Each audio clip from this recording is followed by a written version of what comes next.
সাহেবকে তার গুরুত্বপূর্ণ তাকরীর পেশ করার জন্য সবিনয় অনুরোধ জানাচ্ছি। السلام عليكم ورحمة الله وبركاته.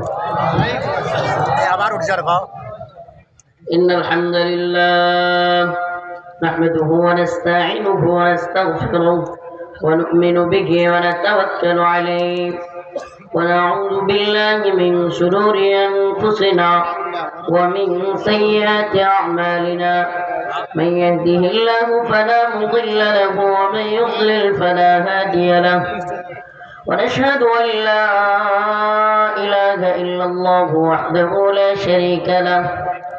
أما بعد فأعوذ بالله من الشيطان الرجيم.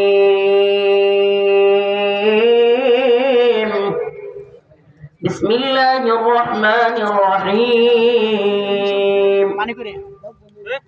لتجدن أشد الناس عداوة للذين آمنوا اليهود والذين أشركوا.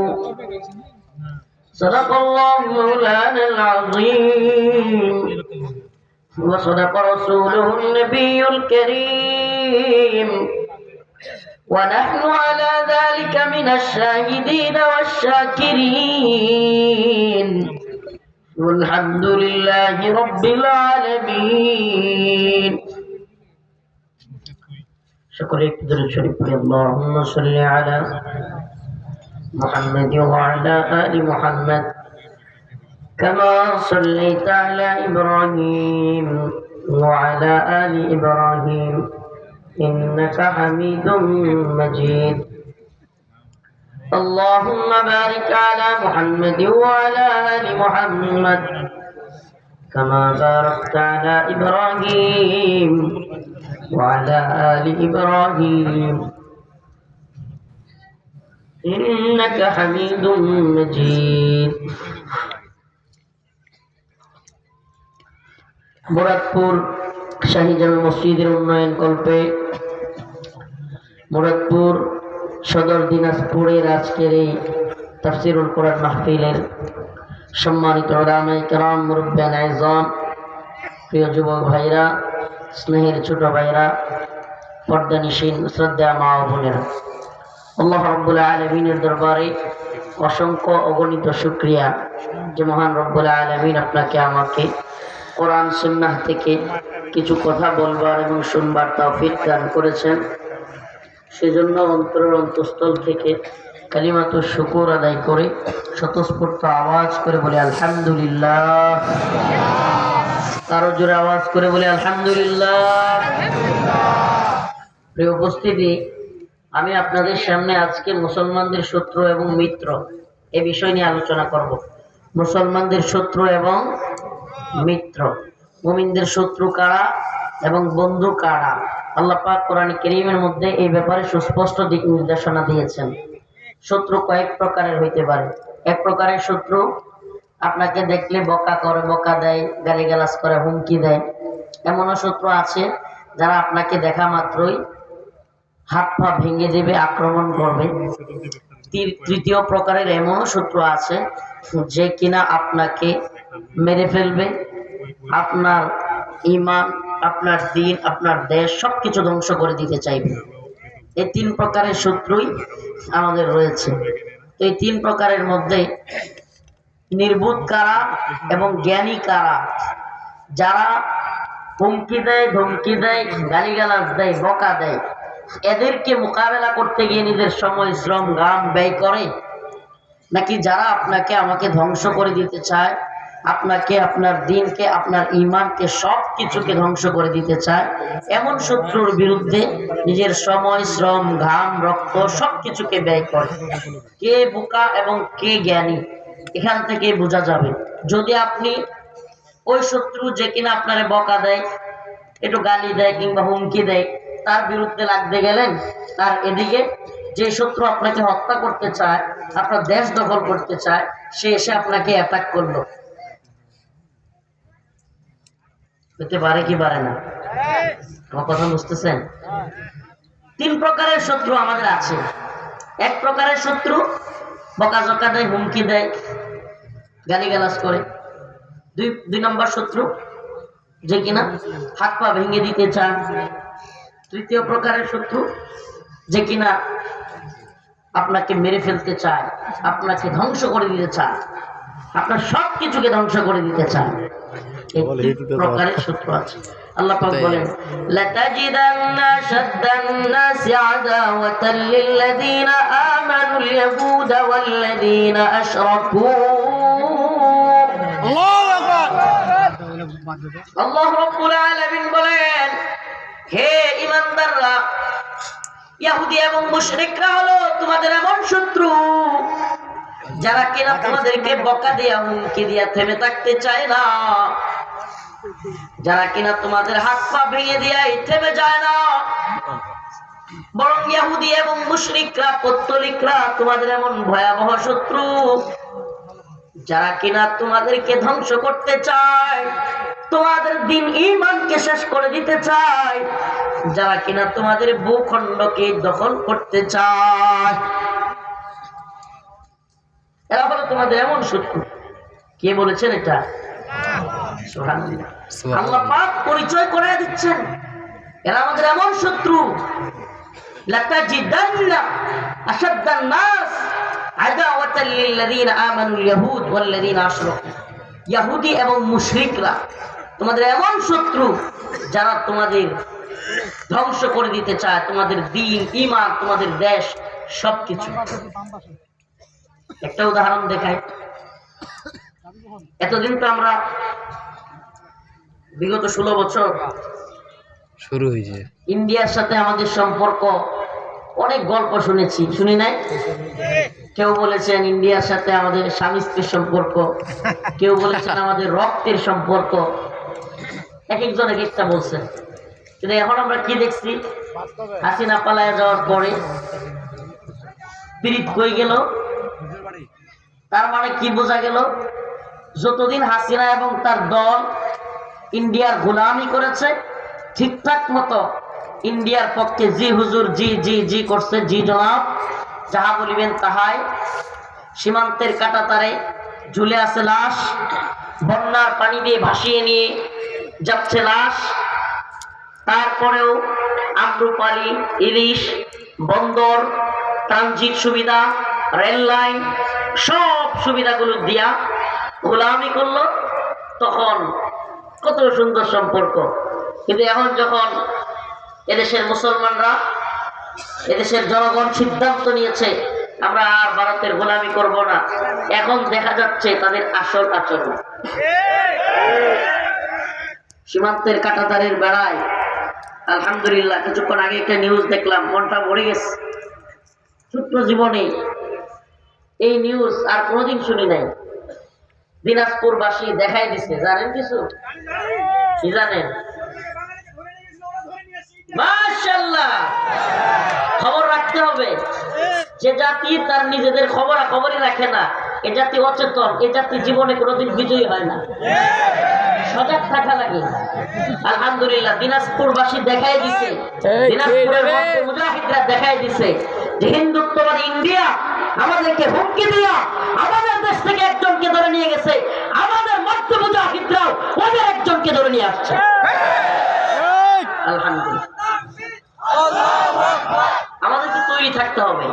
এদেরকে ভয় পাওয়ার কিছু নাই। এটা একটা মায়াজাল। এই কথা বলবেন না, এটা একটা মায়াজাল। কি? Bharat super power, America super power, Russia super power, এমন ড্রোন, কামান, বিমান, এটম বোম, আইরে বাবারে অভাব নেই। আমি তো বলি সুপার পাওয়ার সির্ফ আল্লাহ, লা ইলাহা ইল্লাল্লাহ। সুপার পাওয়ার সির্ফ আল্লাহ, লা ইলাহা ইল্লাল্লাহ। সুবহানাল্লাহ। সুপার পাওয়ার কি? আল্লাহ পাক করোনা দিয়েছিলেন, করোনা। সুবহানাল্লাহ। কোন যুদ্ধ নাই সারা বিশ্বে, কোন নেতাদের নেতাগিরি নেই, মাতবরি নাই, ঘরে বসেছিল এসি রুমে। হাই হাই, এখন লস অ্যাঞ্জেলেস এক নর্দমার শহর, বেহায়াপনা, অশ্লীলতার শহর। আল্লাহ পাক জালেমদের এই বেহায়াপনা, বেলাল্লাপনার শহরকে জ্বালিয়ে দিয়েছেন দাবানলের আগুন। এমন কোনো ব্যবস্থা নাই, এমন কোনো সিস্টেম নাই যেটা দিয়ে তারা সেভ হইতে পারে। সুবহানাল্লাহ আলহামদুলিল্লাহ। প্রিয় ভাইরা আমার, বন্ধুগণ আমার, আল্লাহ রাসূল সাল্লাল্লাহু আলাইহি সাল্লাম একটা হাদিসের মধ্যে বলেছেন যে আমার উম্মতের কোন বাহিনী যদি 12,000 হয়, কয় হাজার? 12,000 হয়, পৃথিবীর কোন সুপার পাওয়ার নাই আমার উম্মতের 12,000-এর বাহিনীকে পরাজিত করবে। সুবহানাল্লাহ বলবেন না? আমার উম্মতের রাসূল বলেছেন 12,000-এর বাহিনীকে পৃথিবীর কোন সুপার পাওয়ার পরাজিত করতে পারবে না।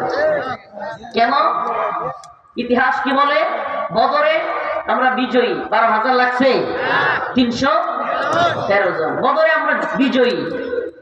আফগানে রাশিয়ার বিরুদ্ধে আমরা বিজয়ী, আমেরিকার বিরুদ্ধে বিজয়ী। আরেকটা বিজয়ের সুসংবাদ রিসেন্টলি এসেছে সিরিয়ায়। বাশার আল আসাদ, হাফিজ আল আসাদের দীর্ঘদিনের স্বৈরশাসন, জুলুমের অবসান ঘটেছে। অচিরেই মিশর থেকে সিসি নামক বদমাইশের ক্ষমতার পতন ঘটে মধ্য মুজাহিদদের দখলে আসবে। অচিরেই মালি, সোমালিয়া, মোগাদিসুতে মধ্য মুজাহিদদের কালেমার পতাকা উড়বে। সুবহানাল্লাহ ওয়া বিহামদিহি। দিকে দিকে আজ বিজয়ের ধ্বনি। এজন্য আমরা তো বলি, ও উম্মার মধ্য মুজাহিদরা, ক্লান্ত শরীর, খুবই ক্লান্ত, শত শত কিলোমিটার। এটা কি বলবো, আমার নেত্রকোনা থেকে দিনাজপুর, বাবা রে বাবা, কি পরিমাণ দূরত্ব কল্পনাও করা যায় না। এত দূর আসতে আসতে, গাড়ি দিয়ে আসতে আসতে প্রায় 15 ঘন্টার সফর। সব দিক মিলে কয় ঘন্টা? 15 ঘন্টার সফর। মেরুদণ্ড, হাড়, শরীর। তারপরেও এই উম্মার মধ্যে মুজাহিদ যুবকরা আমাদের কথা শুনতে আসে। তাদের প্রতি আমাদের পয়গাম, তাদের প্রতি আমাদের মেসেজটা কি? যে গদবাদা ওয়াজ মাহফিল কতদিন চলবে আল্লাহ জানে। যেইভাবে হিন্দুত্ববাদীরা ষড়যন্ত্র শুরু করেছে, এবং হিন্দুত্ববাদী এই উগ্র হিন্দুত্ববাদীদের গোয়েন্দা সংস্থা র বাংলাদেশে এখনো যেই খেলা খেলতেছে গোপনে, আমাদের বিভিন্ন দলগুলোকে, ছাত্রদেরকে কিংবা বিভিন্ন দলগুলোকে ফাটল ধরানোর জন্য, একে অপরের বিরুদ্ধে লাগায় দেওয়ার জন্য, ইসলামপন্থীদেরকে অন্য দলগুলোর বিরুদ্ধে লাগানোর জন্য একটা ব্যাপক বড় ধরনের ষড়যন্ত্র চলতেছে। বড় ধরনের ষড়যন্ত্র। এই ষড়যন্ত্র এবং সীমান্তের কাঁটাতারের বেড়ার কাছের ষড়যন্ত্র দুইয়ে মিলে বাংলাদেশের জন্য সামনের দিনগুলো খুবই কঠিন। এটা মনে রাখবেন। খুব আস্তে আস্তে বলতেছি, চিৎকার দেওয়া জজবার জন্য, আপনাদের একটু জাগরণ তৈরি করে দেওয়ার জন্য কথাগুলো না, কথাগুলো খুব একেবারে খেয়াল করে শুনবেন। একদিকে রাজনৈতিকভাবে বাংলাদেশে যে সমস্ত দলগুলো হাসিনা এবং আওয়ামী লীগের বিরোধিতা করেছে, যে সমস্ত ছাত্রদের নেতারা বা ছাত্র সমন্বয়করা বা যারা মিলেমিশে আন্দোলন করে আজকের এই বিপ্লব 5 আগস্টে সম্ভব হয়েছিল, এদেরকে ফাটল তৈরি করা এবং একে অপরের পিছনে লাগাই দেওয়া এবং সীমান্তের সব এরিয়ায় হুমকি দমকি দেয়া, দখল করবার চেষ্টা করা, বিভিন্ন জায়গায় বোমা ফেলা, গুলি করা, সব কিছু একই সূত্রে গাঁথা। এরা ভয়ঙ্কর এক ষড়যন্ত্রে মেতে উঠেছে। এরা পাগলের মতো উন্মাদ হয়ে গিয়েছে। এদের পুতুল, এদের সাজানো গোছানো সংসার, সাজানো গোছানো পুতুল হাসিনা যখন বাংলার ক্ষমতার মসনদে হারাইছে, এখন এরাও মানসিকভাবে বিকারগ্রস্ত হয়ে গেছে।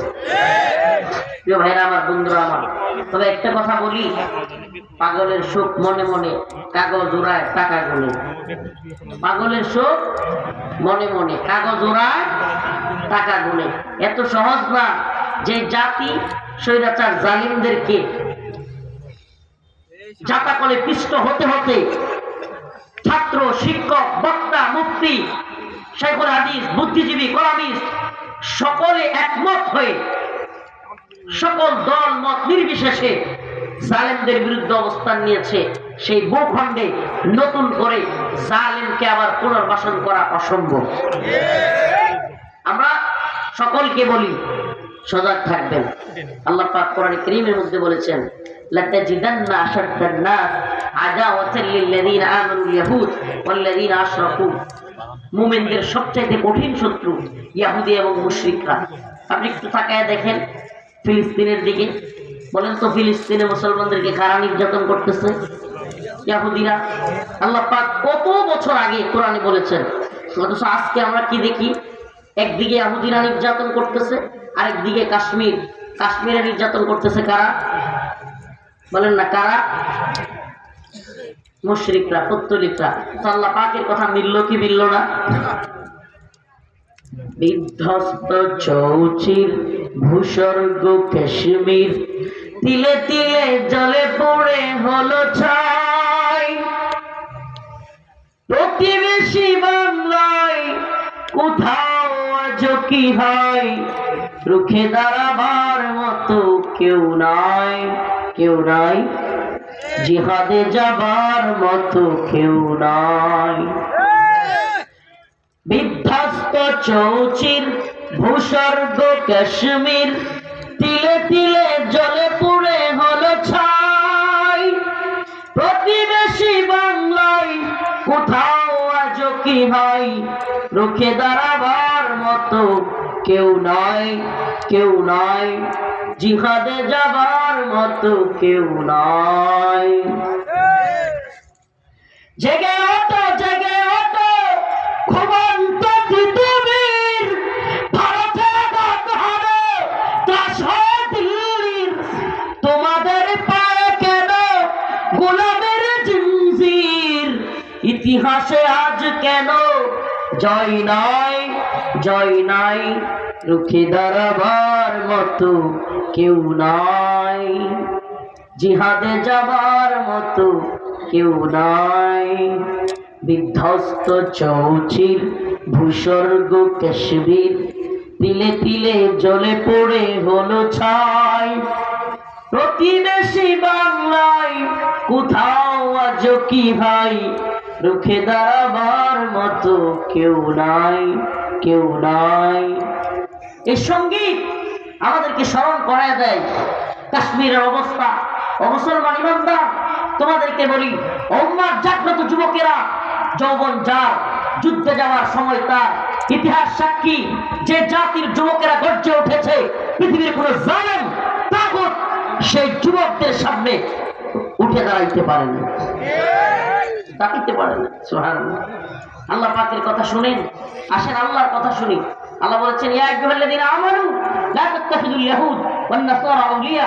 হে মুমিন, ইহুদি খ্রিস্টানদেরকে বন্ধু বানায় না, এরা তোমাদের বন্ধু না। আল্লাহর কথা, সূরাতুল মাইদা আয়াত নম্বর 52। হে মুমিনেরা, হে মানুষ, ইয়া আইয়ুহাল্লাযীনা আমানু, হে ঈমানদাররা, লা তাত্তাখিযুল ইয়াহুদ ওয়ান নাসারা আউলিয়া, তোমরা ইহুদি খ্রিস্টান মুশরিকদেরকে বন্ধু বানায় না। বা'দুহুম আউলিয়া বা'দ, এরা নিজেরা নিজেদের বন্ধু, এরা তোমাদের বিরুদ্ধে ষড়যন্ত্রে লিপ্ত। ওই মুসা, ওই রব মুসলমানদের বিরুদ্ধে ষড়যন্ত্রে লিপ্ত। মুসা বারবার রকে হিন্দুত্ববাদী নেতাদেরকে চাপ দিচ্ছে, ফিলিস্তিনের মতো বাংলাদেশেও মেসাকার চালানোর জন্য এরা প্রস্তুতি নিচ্ছে। এরা বারবার আমাদেরকে হুমকি দিচ্ছে, গোপনে ষড়যন্ত্র করতেছে। এদের নেতারা, এদের সংসদীয় আসনের নেতারা, এদের গোয়েন্দা সংস্থা সবাই মিলে বসে পরামর্শ করতেছে। গোয়েন্দা নিউজ আছে, এরা পরামর্শ করতেছে বাংলাদেশে আক্রমণ করলে কি কি হইতে পারে, কি কি সমস্যা ভারতে হইতে পারে, কি কি সমস্যা বহির্বিশ্ব থেকে আসতে পারে। এই ধরনের চক্রান্ত একের পর এক। তোমরা কি শোনো না? আমাদের দেশের সেনা প্রধান পর্যন্ত বলে ফেলছে যে কোনো পরিস্থিতির জন্য তৈরি থাকতে। উম্মার যুব সমাজ এখন আর ওই নরম ওয়াজ, নরম কথা, এদিক সেদিক ঘুরায় পেঁচায় কথা বলবার সময় নাই। উম্মার যুবকেরা, ও দিনাজপুরের মুসলমান, একেবারে সীমান্ত একটা জেলা, যেই জেলাটাই আপনারা জানেন আজকেও গন্ডগোল হয়েছে, গতকালকেও হয়েছে, এবং চাঁপাইনবাবগঞ্জে হচ্ছে, সুনামগঞ্জে হচ্ছে, নেত্রকোনায় হচ্ছে। সমস্ত সীমান্তগুলোতে আজকে ভয়ঙ্কর একটা পরিস্থিতি। আল্লাহ পাক অনেক আগেই স্মরণ করে দিয়েছেন, ইন্নামাল মুশরিকুনা নাজাস, নিশ্চয়ই এই সমস্ত মুশরিকরা ভিতরের মধ্যে নাফাকি রাখে মুসলমানদের ব্যাপারে। ফি কুলুবিহিম মারাদ, তাদের অন্তরের মধ্যে ব্যাধি আছে, তারা মুসলমানদের কঠিন শত্রু। এটা আমার কথা নয়, কোনো আলেমের কথা নয়, স্বয়ং আল্লাহ রাব্বুল আলামিন বলেছেন, ও মুসলমান ইমানদার, এদের অন্তরের মধ্যে এত ভয়াবহ ষড়যন্ত্র মুসলমানদের বিরুদ্ধে। আজকে বলেন, সত্যি কথা বলবেন, আমাদের দেশে ভিন্ন ধর্মাবলম্বী লোক নাই? আমরা কবে কার বাড়িঘর মুসলমানরা রাষ্ট্রীয় সিদ্ধান্ত নিয়ে বুলডোজার দিয়ে কোন সনাতন ধর্মীর বাড়িঘর ভেঙে দিছি আমরা? বলেন না দিছি? কিন্তু আপনি দেখেন, হিন্দুত্ববাদী ইন্ডিয়ার আসামে বিভিন্ন রাজ্যে মুসলমানদের ঘর বাড়ি মাদ্রাসা মসজিদ বুলডোজার দিয়ে ভেঙে দেওয়া হচ্ছে। আমাকে বলেন, বাংলাদেশের কোন মন্দির রাষ্ট্রীয় সিদ্ধান্ত নিয়ে মন্দির ঘুরাইয়া দিয়া মসজিদ নির্মাণ করা হয়েছে? আছে? এই বদমাশগুলো তবু আমাদেরকে জঙ্গি বলবে, মৌলবাদী বলবে, আমাদেরকে সাম্প্রদায়িকতা শিখাবে, অসাম্প্রদায়িকতা শিখাবে। আমরা তো দেখলাম বাবরি মসজিদ, আমাদের শত শত বছরের প্রাণের মসজিদ, বাবরি মসজিদ ভেঙে দিয়ে তারা রাম মন্দির বানিয়েছে রাষ্ট্রীয় সিদ্ধান্তে। কাশ্মীরে মুসলমানদের উপর নির্যাতন করতেছে, আমাদের আসামে মুসলমানদের উপর নির্যাতন চলছে, মুসলমানদের ঘর বাড়ি বুল্ডোজার দিয়ে গুড়িয়ে দেওয়া হচ্ছে। এতদিন মমতা ব্যানার্জি, আরে বাবা কি দরদি, এখন মুখোশ উন্মোচন হয়ে গেছে, মুখোশ উন্মোচন হয়ে গেছে। মুসলমানদের বিরোধীরা এরা প্রত্যেকে একত্র মিল্লাতুন ওয়াহিদা, সমস্ত কাফের মুশরিকেরা, আল্লাহ রাসূল বলেছেন এরা এক জাতি, একত্রিত হয়ে যায়। যখনই মুসলমানদের বিরুদ্ধে কোনো সমস্যা তৈরি হয় এরা একত্রিত হয়ে যায়। ও উম্মার যুবকেরা, ও উম্মার যুব সমাজ, তোমাদেরকে বলি প্রিয় ভাইরা, আল্লাহ এবং তার রাসূলের কথা শুনো। আল্লাহ এবং তার রাসূলের সুস্পষ্ট ঘোষণা যে আল্লাহ রাসূল বলেছেন শেষ জামানায় عصابتان من أمتي أخرجهم الله من النار عصابة تغزو الهند وعصابة مع عيسى بن مريم। আমার উম্মতদের সাথে শেষ জামানায় দুইটা যুদ্ধ হবে, একটা ঈসা ইবনে মারইয়ামের সাথে, আরেকটা হলো গাজওয়াতুল হিন্দে, হিন্দুত্ববাদীদের সাথে। অস্বীকার করবার সুযোগ নাই।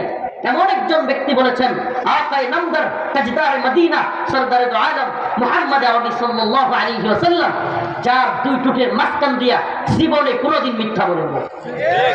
সেই রাসূল সাল্লাল্লাহু আলাইহি ওয়াসাল্লাম বলেছেন শেষ জামানায় মুসলমানদের সাথে হিন্দুত্ববাদীদের একটা লড়াই হবে। এটা অস্বীকার করবার সুযোগ নেই। বুদ্ধিজীবী, কলামিস্ট, বিভিন্ন ধরনের আপনি বুদ্ধি দিতে পারবেন, কিন্তু আপনি এই পরিস্থিতি থামাইতে পারবেন না। রাসূল সাল্লাল্লাহু আলাইহি ওয়াসাল্লাম যা বলেছেন তা হবেই। অতএব আমাদের কাজ কি? প্রস্তুতি নেয়া। আমাদের কাজ কি বলেন না? আমাদের কাজ কি? মানসিক প্রস্তুতি, শারীরিক প্রস্তুতি। আমি তো বলি বর্তমান সরকারকে একেবারে সরকারের শীর্ষ পর্যায় পর্যন্ত আলহামদুলিল্লাহ এভাবেও মাহফিল কেন্দ্রিক বলতেছি, ওইভাবেও বলতেছি, বলার চেষ্টা করতেছি যে এখন প্রয়োজন আমাদের 15 থেকে 30-এর মধ্যে যত যুবক আছে এদের প্রত্যেককে বাধ্যতামূলক সামরিক ট্রেনিং দেওয়া, একেবারে ওপেন, কোনো লুকোচুরির কথা নাই। সমস্ত যুবকদেরকে সশস্ত্র ট্রেনিং দেওয়ানো। আমরা ভয় পাই না। আমরা হিন্দুত্ববাদী ভারতের গোলামি করবার জন্য পৃথিবীতে আসিনি। আমরা কার গোলামি করার জন্য আসছি? আমরা আল্লাহর গোলামি করি। আমরা ভারতের গোলামি করতে রাজি নাই। প্রিয় ভাইরা আমার, বন্ধুগণ আমার, একটা নিউজ আপনাদেরকে জানাই, আল্লাহ মাফ করুক। আপনারা তো দেখতেছেন ভাষা নিউজ, হামাসের সাথে, ফিলিস্তিনের হামাসের সাথে ইসরায়েলের একটা সাময়িক যুদ্ধবিরতি চলতেছে, কিন্তু এর আড়ালে এই ইহুদিবাদী ইসরায়েল, এই গাদ্দার মুনাফিকরা ভয়ঙ্কর ষড়যন্ত্রে লিপ্ত। অচিরেই যে কোনোদিন আল্লাহ না করুক, আমি যতদূর নিউজ আমরা পেয়েছি, আকসাকে ভেঙে দেওয়ার চূড়ান্ত প্ল্যান তারা করে ফেলছে। আমাদের প্রথম কিবলা আকসা, এটাকে ভেঙে ফেলবার চূড়ান্ত প্ল্যান ইহুদিবাদী ইসরায়েল করে ফেলছে। তারা সেখানে তার টেম্পল নির্মাণ করবে। তাদের স্বপ্ন সেখান থেকে তারা দ্য গ্রেট ইসরায়েল রাষ্ট্র গঠন করবে। দ্য গ্রেট ইসরায়েলে তারা তাদের এই চূড়ান্ত মসিহ আসবে। তাদের মসিহ কে জানেন? দাজ্জাল। তাদের মসিহ আসবে। এই কথাগুলো রূপকথার মতো মনে হবে, অবিশ্বাসীদের কাছে কি মনে হবে? রূপকথার মতো। অথচ এগুলো আল্লাহ রাসূল সাল্লাল্লাহু আলাইহি ওয়াসাল্লাম বলেছেন তসবির দানা যেমন না, তসবির দানা যেমন একটা ছিঁড়ে গেলে সবগুলো ঝরঝর করে পড়ে যায়, হাদিসে পাকের মধ্যে আসছে এগুলোর একটা এমন ভাবে হতে থাকবে। দেখেন না, আল্লাহ রাসূল যা বলেছিলেন, আল্লাহ রাসূল বলেছিলেন ততদিন কিয়ামত হবে না যতদিন না পর্যন্ত জুলহুলাইসাই আরবে নিতম্ব ধুলায়া মহিলারা না নাচবে। আমাকে বলেন নাচতেছে কি নাচতেছে না? কথাগুলো এখন কিছুটা অবিশ্বাসীদের জন্য বা সন্দেহ বাতিক যাদের আছে এদের জন্য এগুলো কালগল্প বা একটা কাল্পনিক কথা মনে হবে। কিন্তু আপনি দেখেন আপনি আজকে মুহাম্মদুর রাসূলুল্লাহ সাল্লাল্লাহু আলাইহি ওয়াসাল্লামের দেশে আরবের ভূখণ্ডে নিতম্ব দুলায় মহিলারা নাচতেছে। শুধু নাচ নয়, কিছুদিন আগে আমি উমরায় গিয়েছিলাম। এই মুসলমান ইমানদার, কাবার আদলে এই যে মঞ্চটা হয়েছে না, এমন কাবার মতো মঞ্চ তৈরি করে নর্তকীদেরকে ভিতরে ঢুকায় না চাইছে। নিউজগুলো দেখেন না, এখনো সার্চের প্রয়োজনে কাবার আদলে মঞ্চ তৈরি করছে। নাউজুবিল্লাহ। এই বিন সালমান, কিয়ামত কতটা নিকটে, বড় বড় আলামত গুলো ছাড়া সব আলামত প্রকাশ পাচ্ছে। আরবে নিতম্ব দুলে নাচ হয়েছে কি হয় নাই? বলেন না, হচ্ছে কি হয় নাই? অশ্লীলতা বেহায়াপনা পুরো পৃথিবীতে ছড়ায় যাবে। ছড়াইছে কি ছড়ায় নাই? স্মার্টফোন এখন হাতে হাতে, অশ্লীলতাও হাতে হাতে। অশ্লীলতার প্রাণ কেন্দ্র আতুরগড় লস অ্যাঞ্জেলেস, যেখান থেকে ফর্ম ইন্ডাস্ট্রি আর গভীরে যেতে চাই না, যেখান থেকে সব ধরনের আকাম কুকাম বেহায়াপনা বিশ্ব ছড়ায় দেয়। আজকে সেখানেও বেহায়াপনায় আল্লাহ পাক আযাব দিয়েছেন। এখন মালহামাতুল কুবরা, তৃতীয় বিশ্বযুদ্ধ, যেটাকে আল্লাহ রাসূলের ভাষায় মালহামাতুল কুবরা, বড় যুদ্ধ একটা হবে পৃথিবীতে। হাদিসের ভাষ্য অনুযায়ী বোঝা যায় ওই বড় যুদ্ধে এমন যুদ্ধ হবে, পরমাণু এই সেই সব ধ্বংস হইয়া নতুন করে আবারও ডান তলোয়ার তীরের যোগ আসবে। অনেকটা আল্লাহ রাসূলের হাদিস থেকে এমনও প্রমাণ হয় যে একটা দল যারা কিনা কালো পতাকা নিয়ে আকসার দিকে যাবে, আরেকটা দল কিছু লোক যারা কিনা ইমাম মাহদী আলাইহিস সালামকে হত্যার জন্য রওনা হবে। তাদের ঘোড়ার কালার, তাদের বর্ণ সব রাসূল বলতেছিলেন। তাহলে তারা ঘোড়া দিয়ে যাবে, তার মানে কি বোঝা যায়? রাসূলের হাদিস অনুযায়ী আবার ঘোড়ার যুগ, তীর তলোয়ারের যুগ আসতে পারে। আপনাদেরকে একটা নিউজ দিই, যাদের কাছে এগুলো কাল্পনিক মনে হবে, কল্প মনে হবে। রাশিয়া ইউক্রেন যুদ্ধে বিভিন্ন ফ্রন্টে এক পর্যায়ে অস্ত্র শেষ হয়ে গেছে। কি শেষ হয়ে গেছে? অস্ত্র শেষ। যতগুলো ঢুকার রাস্তা, ব্রিজ, ওগুলো ধসায় দিচ্ছে ইউক্রেনের যোদ্ধারা। এখন কি করবে? এখন বন্দুকের নল দিয়ে বাইরে শুরু হয়ে গেছে। এখন যুদ্ধ কি? বন্দুকের নল দিয়া বাইরে কে কাকে গায়ে দিতে পারে, কে কাকে বাড়ি দিতে পারে। তাহলে বুঝেন এই জামানায় এই অবস্থা। প্রিয় উম্মার যুবকেরা, প্রিয় যুব সমাজ, তোমাদেরকে বলি, আমরা তো বাংলাদেশে কি বলবো, এটা কষ্টের বিষয়। ভারতে বলেন, আমেরিকায় বলেন, পশ্চিমে বলেন, ওয়েস্ট রাষ্ট্রগুলোতে বলেন, এরা এত পরিমাণ অস্ত্র এদের সাধারণ জনগণ সহ সবার কাছে। এমনকি আমাদের আফগানে, ইরাকে, সিরিয়ায়, লিবিয়ায়, বর্তমান ফিলিস্তিনে এরা বোমা মারতে মারতে মারতে মারতে আমাদের বিল্ডিং গুলোকে পাউডার বানিয়ে দিচ্ছে। কি করতেছে? পাউডার। আর আমরা অস্ত্র নিলে আমরা জঙ্গি। আমরা অস্ত্র হাতে নিলে আমরা কি? তারা আমাদেরকে বোম্বিং করে অস্ত্র দিয়ে পাউডার বানিয়ে ফেলবে, আর আমরা অস্ত্র নিলে জঙ্গি, মৌলবাদী, সন্ত্রাসী। হায়রে বন্ডামি। প্রিয় ভাইরা আমার, বন্ধুগণ আমার, এই বিষয়গুলো আপনি চিন্তা করেন যে মুসলমানরা অস্ত্র শস্ত্র সজ্জিত হবে, এটা অসম্ভব। কেন? তাহলে তারা জঙ্গি হয়ে যাবে। আর গোটা পৃথিবীতে ইহুদিরা, খ্রিস্টানরা, মুশরিকরা সবাই যে মুসলমানদেরকে নির্যাতন করতেছে, রাষ্ট্রীয়ভাবে নিপীড়ন চালাচ্ছে, এরা সন্ত্রাসী নয়? আমেরিকা কি আফগানিস্তানে হামলা করার কারণে সন্ত্রাসী নয়? আমার কথা বুঝতেছেন না? আমেরিকা আফগানিস্তানে হামলা করেছে কি করে নাই? ইরাকে হামলা করেছে কি করে নাই? তাহলে আমেরিকা কি সন্ত্রাসী না? লক্ষ লক্ষ শিশুদেরকে হত্যা করেছে। জাতিসংঘের প্রত্যক্ষ এবং পরোক্ষ মদদে, জাতিসংঘের সরাসরি মদদে ইরাকে অবরোধ আরোপ করা হয়েছিল। 4 লক্ষের মতো শিশু মারা গিয়েছিল। এরা কি সন্ত্রাসী নয়? আজকে ইসরায়েল ফিলিস্তিনি সন্তানদেরকে হত্যা করছে। কাদের মদদে? কাদের অস্ত্রে? কাদের টাকায়? আমেরিকা। এরা সন্ত্রাসী না? ভারত কাশ্মীরে যে হামলা চালাচ্ছে, ভারত আসাম, ত্রিপুরায় যে হামলা চালাচ্ছে মুসলমানদের উপর, আসামে যে হামলা চালাচ্ছে, বাংলাদেশে যে হামলা চালাচ্ছে, এরা সন্ত্রাসী নয়? প্রিয় ভাইরা আমার, বন্ধুগণ আমার, পৃথিবী ব্যাপী এরা ত্রাসের রাজত্ব তৈরি করবে। আর মুসলমানরা যখন কথা বলবে, মুসলমানদেরকে বলবে জঙ্গি, সন্ত্রাসী। আপনাদেরকে একটা গল্প বলি, মনে পড়ছে। একটা নদীতে পানি খাচ্ছে একটা বকরি পানি খাচ্ছে বাটিতে, আর উজানে পানি খাচ্ছে একটা সিংহ। কি সিংহ? বাটিতে পানি খাচ্ছে, বলেন না, বকরি, ছাগল। এখন ওই ছাগলটাকে ধরে খাবে। সিংহ নিয়ত কি? ছাগলটাকে ধরে খাবে। এখন হঠাৎ করে সিংহ বলে, তুই আমার পানি গোলা করতেছিস, কি করতেছিস তুই? আমার পানি গোলা করতেছিস। ছাগল, বকরি বেচারা বলতেছে যে, মহাশয়, আমি কিভাবে আপনার পানি গোলা করলাম? আমি তো বাটিতে, আপনি তো উজানে, আপনি না আমার পানি গোলা করতেছেন। কি? তুই এত বড় সাহস? তুই তো সন্ত্রাসী হয়ে গেছিস, আমার সাথে তর্ক করিস? বইলে গিয়ে ঘাড় মটকে দিস।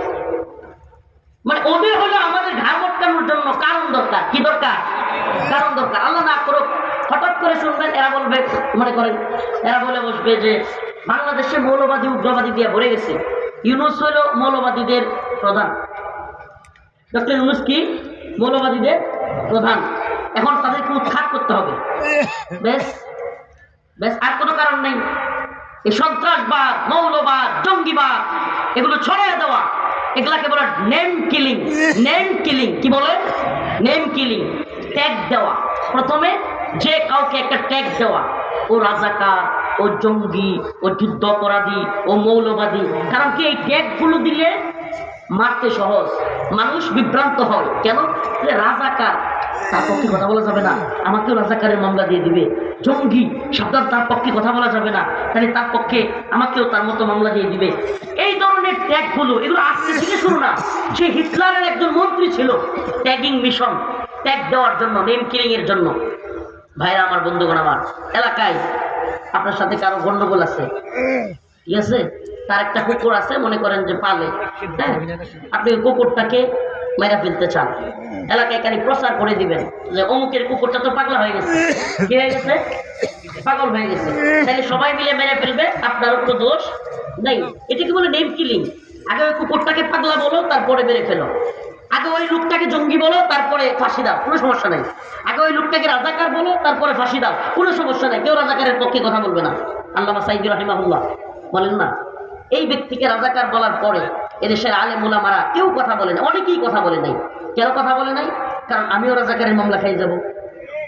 শাইখ জসিমউদ্দিন রহমানী এই মানুষটাকে অযথাই জঙ্গি ট্যাগ দিয়া, একটা অলৌকিক সংগঠন আনসারুল্লাহ বাংলা টিম নাম দিয়া, ওই সংগঠনের প্রধান কিছু সাধারণ যুবকদেরকে, দাড়ি টুপিওয়ালা, টাকনুর উপর কাপড় পরে, এই ধরনের যুবকদেরকে কারাগারে, কারাগার নাকি আয়নাগর, গুমঘর, এগুলোতে বন্দি করে রাখা দীর্ঘদিন। তারপরে দাড়িগুলো যখন বড় হয়ে যায়, যখন চুলগুলো একটু বড় সড়ো হয়ে যায়, এদেরকে হঠাৎ করে একটা বিল্ডিং এর ভিতরে ঢুকাইয়া নিজেরাই কিছু কি বলে গ্রেনেড, তারপরে ফটকা টটকা দিয়া, কয়েকটা ভূতা অস্ত্র নষ্ট কয়েকটা দিয়া, তারপরে এদেরকে ঘেরাও কইরা, আর দালাল কতগুলো মিডিয়ার নিয়ে হাজির হয় যে অমুক জায়গায় জঙ্গিদের আস্তানা ঘেরাও করা হয়েছে। এখন কি করতে হবে? সবগুলো জঙ্গিরে ধরা হয়েছে, জঙ্গিদেরকে দইরা একটা নাম দিয়া এইবার শুরু হয়ে গেল মিশন। এদের সাথে কারা কারা আছে? আলেম ওলামাদেরকে ধরো, ছাত্রদেরকে ধরো, যারাই সরকারের বিরোধিতা করবে, যারাই ইন্ডিয়ার বিরোধিতা করবে, ব্যাস তাদেরকে ধরো। ও মুসলমান ইমানদার, এগুলো চলছে, এগুলো চলমান। এই যে অবস্থা, এই অবস্থা কেন করতে পারছে? প্রিয় ভাইরা আমার, বন্ধুরা আমার, আমরা যখন একজনকে ট্যাগ দিয়েছে আমরা চুপসে গিয়েছি। ও মুসলমান ইমানদার, ট্যাগ দিলে চুপসে যাওয়া যাবে না। আমার কথা ভালোভাবে বুঝবার চেষ্টা করেন। হিন্দুত্ববাদীদের ষড়যন্ত্র যদি মোকাবেলা করতে না পারেন, মুসলিমরা কখনোই মানসিকভাবে এতটা পরাজিত ছিল না। এখন আমাদের যে অবস্থা হয়েছে, আল্লাহ মাফ করুক। এই জন্য আমি প্রায় প্রোগ্রামে বলি, আমাদের মুসলমানদের অবস্থা নাজুক হইতে পারে, কিন্তু ইমানের অবস্থা যেন নাজুক না হয়। আমি কথাটা আবারও শুনেন, আমাদের মুসলমানদের অবস্থা নাজুক হইতে পারে, কিন্তু ইমানের অবস্থা যেন নাজুক না হয়, এটা মনে রাখবেন। আমরা ইমানি ভাবে এত শক্ত থাকবো, লা তাহজান ইন্নাল্লাহা মা'ানা। কত মাহফিলও বলে আসছি, আজকে আবার বলি, সুবহানাল্লাহি ওয়া বিহামদিহি। আমি আজকেও আমার দেশ পত্রিকায় একটা সাক্ষাৎকার দিলাম, ওখানে ওইটা বলেছিলাম, মনে আসছে বলি আপনাদেরকে। আমি গাজীপুর কারাগারে যখন প্রথম আমাকে বন্দি করে, ওখানে 2 দিন রাখার সময় আমি একটা স্বপ্ন দেখেছিলাম। আমি এই স্বপ্নটা শেখুল হাদিস আল্লামা মামুনুল হক দামাত বারাকাতুহু সহ আলেমদের কাছে বলেছিলাম। সুবহানাল্লাহ, আসলে এত পেরেশানি, আমার মার কাছ থেকে আমাকে ধরে নিয়ে আসছে বাড়ি থেকে, প্রচণ্ড পেরেশানি হইতেছিল, মন খারাপ ছিল। এই মুহূর্তে গাজীপুর জেলা কারাগারে আমাকে প্রথম র্যাবে আয়নাঘরে রাখলো। র্যাবের একটা ছোট্ট রুম আছে, র্যাবের ঘরগুলোতে আমি চিৎকার শুনছি মানুষের, ওইগুলো আশপাশ থেকে, আল্লাহকে সাক্ষী রেখে বলছি। এত ছোট্ট ঘর, একটা কবরের মতো, কবর, ছোট্ট একটা কবরের মতো, ওইটাতেই বাথরুম, ওইটাতেই খাবার দেয়, মানে ওইটাই সব কিছু, ছোট্ট একটা বাথরুম। এই যে এতটুকু, এখানেই বসতে হয়। এই বাথরুমের আয়তন হলো এতটুকু, এই যে এই এখানেই বসে বাথরুম করো, এদিকে শুইতে হয়, মানে হাত পা এভাবে একটু দিলে হাত পা এতে লাগে, সিজদা দিতে গেলে হাত 2 দিকে লাগে, মানে এতটা ছোট কবরের মতো। তো আমি যখন গাজীপুর জেলা কারাগারে ছিলাম, একটা স্বপ্ন দেখছিলাম সুবহানাল্লাহ, যে আমি কাশ্মীর কারাগারে বন্দী, দুনিয়ায় না দেখা এক সুন্দরী, একেবারে কাশ্মীরি বোন, কাশ্মীরি এক বোনকে দেখলাম। উনিও কাশ্মীরের কারাগারে বন্দী, এক কোণের মধ্যে উনি আর আমি আরেক জায়গায়। আমার এখনো চোখ বন্ধ করলে ওই ইয়াটা স্মরণ হয়, জায়গাটা। তো ওখান থেকে ওই বোনটা বলতেছে, আখি লা তাহজান ইন্নাল্লাহা মা'ানা, আখি লা তাহজান ইন্নাল্লাহা মা'ানা। প্রিয় ভাই, কোনো পেরেশানি নাই, আল্লাহ আমাদের সাথে আছে। স্বপ্ন দেখার পর থেকে আমার অন্তরটা এমন প্রশান্ত হয়েছিল, সুবহানাল্লাহ, এত প্রশান্ত হয়েছিল। ও প্রিয় ভাইরা, ও মাজলুম উম্মাহ, নিপীড়িত উম্মাহ, ও দিনাজপুরের মুসলমান, তোমাদেরকে বলি, উম্মার মধ্যে মুজাহিদরা তৈরি হও, লা তাহজান ইন্নাল্লাহা মা'ানা, আল্লাহ আমাদের সাথে আছেন। হিন্দুত্ববাদী ভারতের হুমকি ধমকি আমরা পরোয়া করি না। আল্লাহ রাসূল বলেছেন, শেষ জামানায় আমার উম্মতের একটা দল হিন্দুত্ববাদী ব্রাহ্মণ্যবাদী তাগুতি শক্তির বিরুদ্ধে জিহাদে অবতীর্ণ হবে, আমার উম্মত বিজয়ী হবে। হিন্দুত্ববাদীদের দিল্লির মসনদে কালিমার পতাকা উঠবে, হিন্দুত্ববাদী নেতাদেরকে পাল্লায় ধরে টেনে হিঁচড়ে মুসলিমরা বাইতুল মাকদিসের দিকে নিয়ে যাবে। আমরা হিন্দুত্ববাদীদের হুমকি ধমকির দাঁত ভাঙা জবাব দেব, দাঁত ভাঙা জবাব দেব, দাঁত ভাঙা জবাব দেব ইনশাআল্লাহ।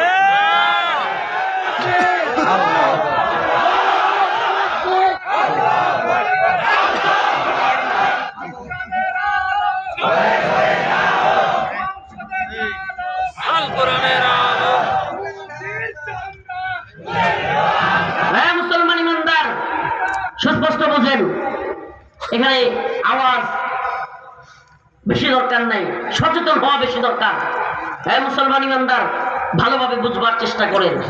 এরা আমাদের মানসিকভাবে চির ধরাইতে চায়, এরা আমাদেরকে ভয় ধরাইতে চায়, ত্রাস তৈরি করতে চায়। পৃথিবীর যত স্বৈরাচার আছে, যত জালেম আছে, প্রত্যেকের একটা থিওরি, সেটা কি? সেটা কি? ত্রাস করো, রাজত্ব করো। কি করো? ত্রাস, ভয় তৈরি করো, রাজত্ব করো। সুবহানাল্লাহ। এজন্য আল্লাহ পাক কোরআনেও বলেছেন, কি কি ঠিক করলো? আইদু লাহুম মাস্তাতাতুম মিন কুওয়া ওয়া মিন রিবাতিল খাইর তুরহিবুনা বিহি আদুওয়াল্লাহ ওয়া আদুওয়াকুম।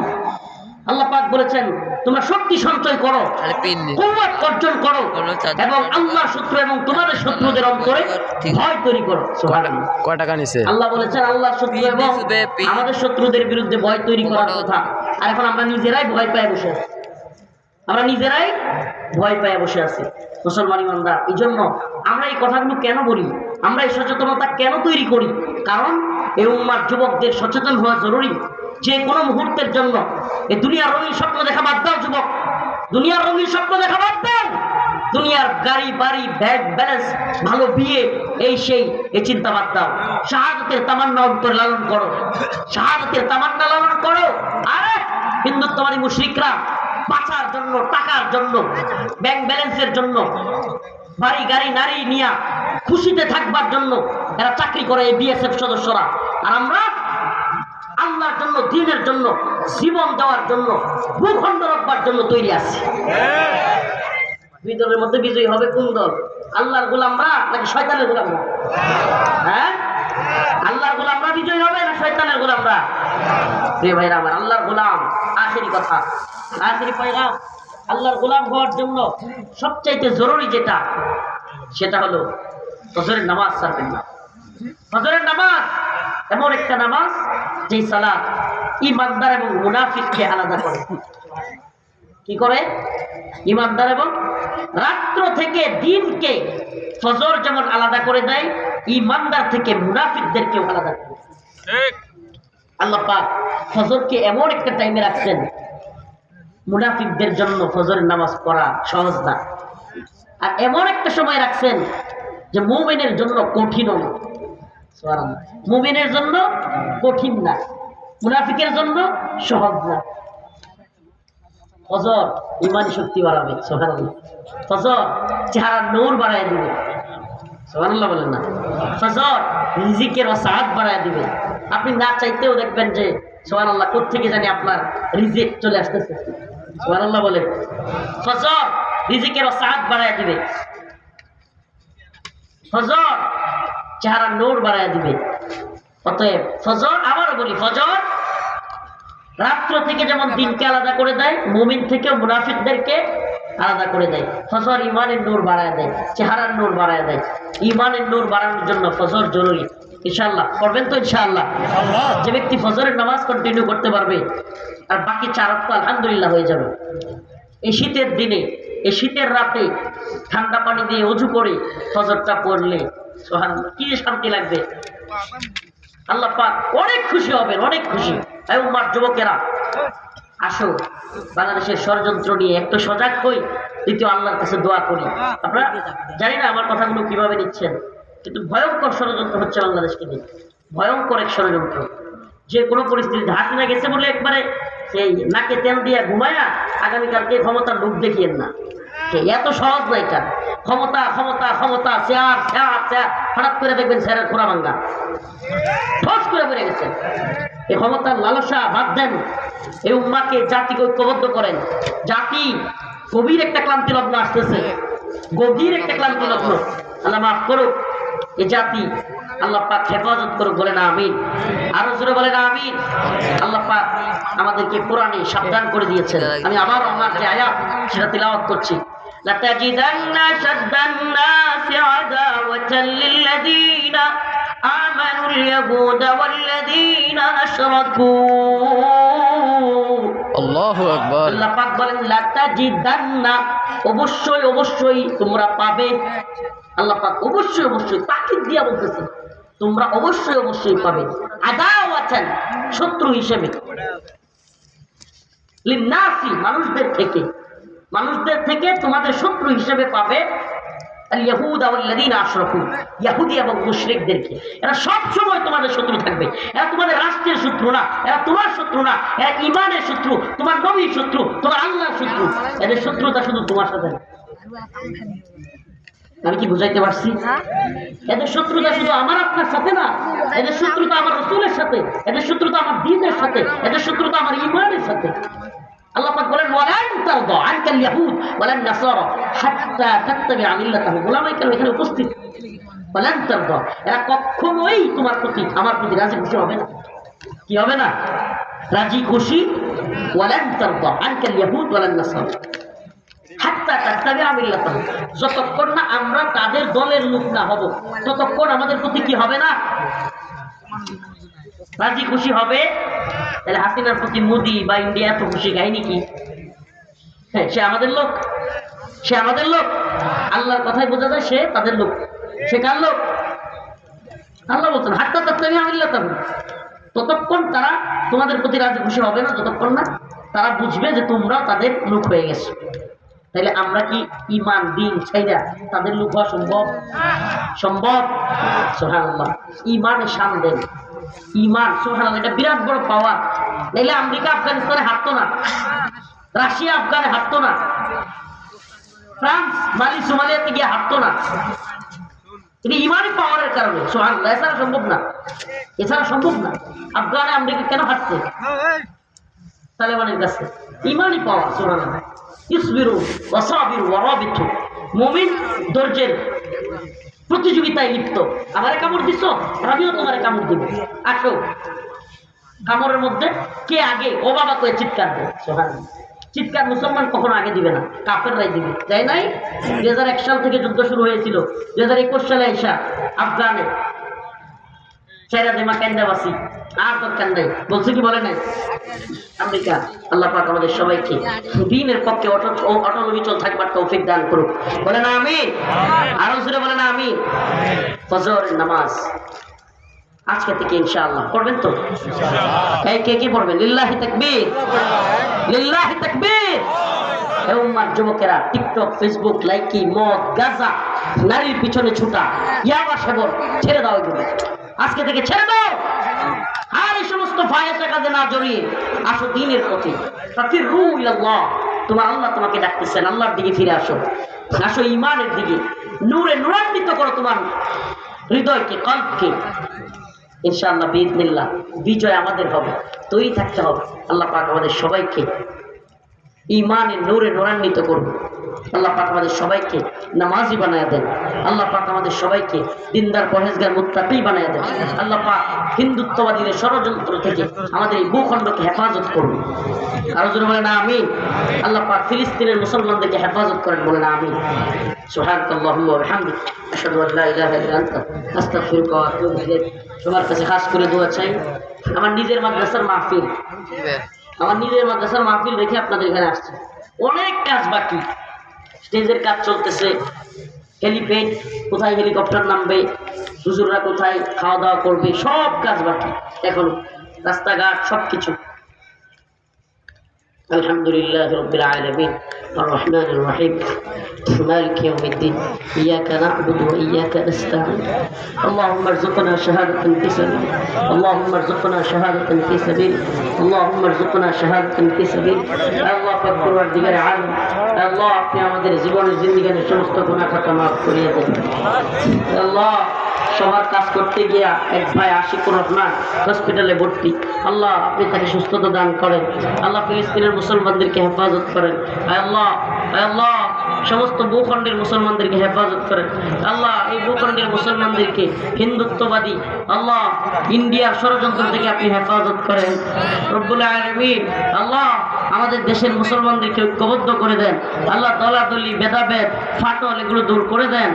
আল্লাহ আমাদের সবাইকে মাফ করে দেন। আল্লাহ আমাদের সবাইকে দ্বীনের জন্য কবুল করেন। আল্লাহ আল্লাহ আপনি আমাদেরকে আল্লাহ আল্লাহ আমাদের মধ্যে যারা কবরে শায়িত, আমাদের যাদের বাবা নাই মা নাই, তাদের কবরকে জান্নাতের বাগান বানিয়ে দেন। আল্লাহ যারা দান সদকা করেছে তাদের দান সদকাকে কবুল আর মঞ্জুর করে নেন ইয়া রাব্বুল আলামিন। আল্লাহ আল্লাহ আমাদেরকে শাহাদাতের মৃত্যু দান করিয়েন। আল্লাহ আল্লাহ আমাদেরকে দিনদার পরহেজগার মুত্তাকি বানায়া দেন। আল্লাহ আমাদের অসুস্থদেরকে সুস্থতা দান করে দেন। আল্লাহ ঋণগ্রস্তদের ঋণ পরিশোধ করার তৌফিক দান করেন। আল্লাহ হিন্দুত্ববাদীরা আল্লাহ প্রায় প্রতিদিনই বিভিন্ন সীমান্তে আল্লাহ বাংলাদেশের ভূখণ্ডে ঢুকবার চেষ্টা, বাংলাদেশের মানুষদেরকে হত্যা করবার চেষ্টা করতেছেন। আল্লাহ এদেরকে প্রতিহত করবার মতো হিম্মত, শক্তি, ঈমান আল্লাহ সব কিছু আমাদেরকে দিয়ে দেন রব্বুল আলামিন।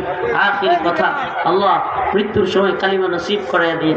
সুবহান রাব্বিকা রব্বিল ইজ্জাতি আম্মা ইয়াসিফুন সালামুন আলাল মুরসালিন আলহামদুলিল্লাহ।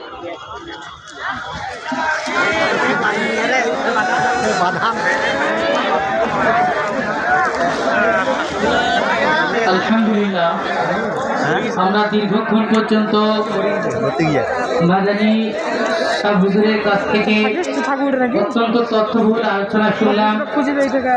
এ পর্যায়ে আমাদের সামনে সংক্ষিপ্ত আলোচনা এবং আমার সমাপ্তি ঘোষণা করবেন আমাদের এই ঐতিহ্যবাহী তাফসীরুল কোরআন মাহফিলের সম্মানিত সভাপতি জনাব মোহাম্মদ মুকাররম হোসেন, সিনিয়র সহসভাপতি দিনাজপুর জেলা বিএনপি সদর উপজেলা পরিষদ দিনাজপুর। মাহফিল শেষ। মুরাদপুর স্থায়ী জামে মসজিদ এর উন্নয়ন চলবে। আজকে এই তাফসীরুল কোরআন মাহফিলের সম্মানিত প্রধান অতিথি জেলা বিএনপির সুযোগ্য সভাপতি, সাবেক উপজেলা পরিষদের চেয়ারম্যান জনাব আলহাজ প্রফেসর মোফাজ্জল হোসেন দুলাল, আজকের এই মাহফিলের প্রধান আকর্ষণ, প্রধান বক্তা হযরত মাওলানা রফিকুল ইসলাম মাদানী।